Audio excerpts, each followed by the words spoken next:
In 509 BC, the kingdom of Rome overthrew the king. They were determined to never have a king again. To ensure that there was not another king, they developed a new type of government, the Republic.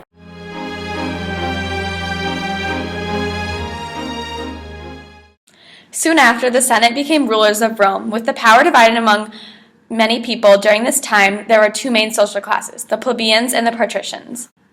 Most people were born into their social class.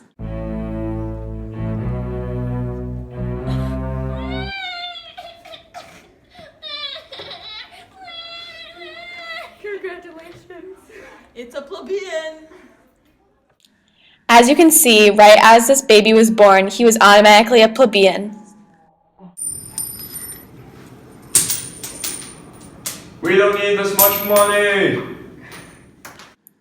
Patricians were much wealthier than plebeians.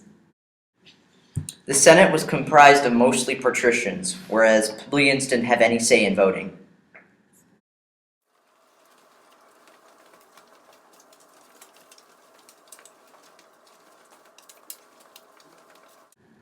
Eventually, the plebeians seceded from the government until they had their way.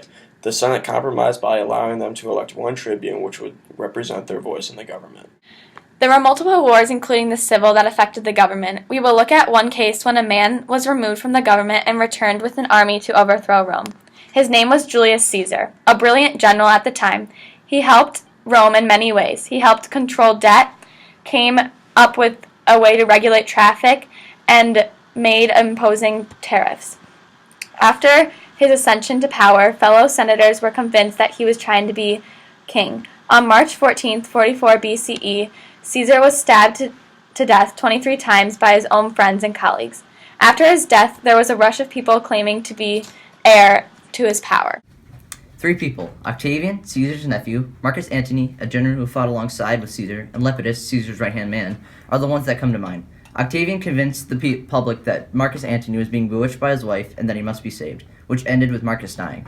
After Antony's death, Lepidus also dies, and Octavian rose to power. He came up with the idea of ruling Rome and to have power come from different families. The Senate agreed, and the Republic ended, and the empire was born.